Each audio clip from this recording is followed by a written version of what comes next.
Former finalist here at Roland Garros, Stefanos Tsitsipas with us. Steph, you look great out there today. Well done. Good to see you. Thank you.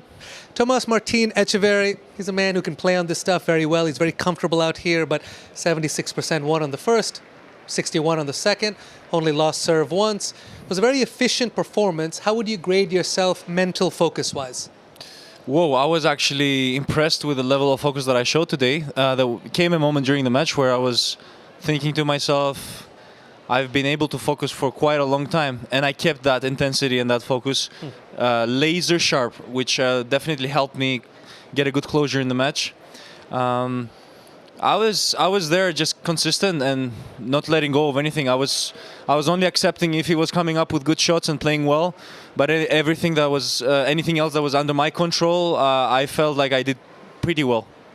Of course, 3 out of 5 sets is longer than 2 out of 3 sets, but mental focus, keeping it up over the course of a 5-set match, how much more taxing is that compared to a 3-setter? It makes a big difference if you're able to win the first 2 sets. Not so much for like getting a lead, but more like for your mental focus that you're putting into the match, knowing that you're 2 sets to love up. Has a completely different feeling going into the third than being 1-1. So these are the type of things that I'm trying to remember, that I need to continue increasing the intensity and not letting go of anything. Clay is all about that. I feel like you must always try and keep up the intensity, because you can really create big angles and come up with some big shots, because obviously you have a little bit more time than on other surfaces. So I would like to say that serve obviously and returns are really important too, but there's a lot of job to be done within those rallies. Steph, as mentioned, love the way you looked out there today. Where would you say your confidence is at the moment coming into this event? Wins like this contribute a lot to my confidence and make me realize that I'm on a good way. Yep.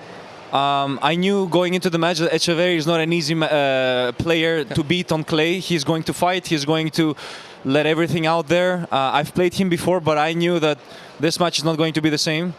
He's going to try and go out there and find solutions and try and play a different way than he did last time. He seemed like he was pushing me. He seemed like he was coming up with some good shots, even though I felt like I was pressing his buttons, but he wasn't giving up. And I had to play good tennis towards the end to close the match in the way that I did. Steph, you've been to Grand Slam finals. You know what it is to sort of weather everything over the course of these events. It's very different than a 1,000 or other event. Even in between the matches, what do you think is the biggest key to being able to emotionally sort of weather that all the way throughout? Well, there are going to be moments during a slam where you might not be playing your best tennis, and the thing that I try and remind myself is try and find a way, regardless of whether you're feeling great or not. Try and keep things easy, keep things structured, keep things the way you like them, but obviously they're not always going to come the way you like it. So you gotta be flexible, you gotta be agile to respond to any kind of threat or any kind of circumstance that might come your way. So Grand Slam is all about finding solutions, trying to work your way around it sometimes. And I've had many instances where I wasn't playing great, but just fighting, just showing that I'm constantly there and constantly committed to the job sometimes is enough. And this is one of those things that you have to show in a Grand Slam level. It's an interesting time on the men's tour. There's not a huge amount of players who have played in Grand Slam finals. Do you feel having that experience under your belt in the back of your mind gives you a little bit of an edge as you move through the field here? It's one of those things that not many people can brag about, having played a Grand Slam final.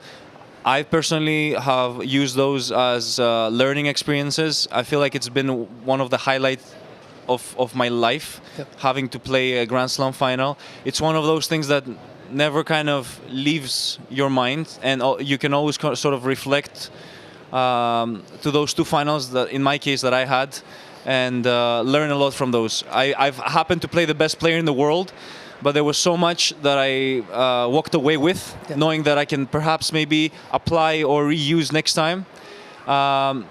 This is the epitome, this is the highest that someone can experience in tennis. So having had that opportunity, I feel very blessed.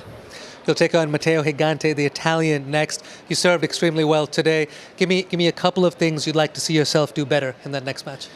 I would like to be consistent. I would like to put a great fight out there. And what I mean by that is not anything come easy. I'm willing obviously to fight against anyone and leave my soul on the court. But I really want to get in the match with that mindset, be fresh, be sharp in my decision making, and not let anything happen by accident. Leave your soul on the court.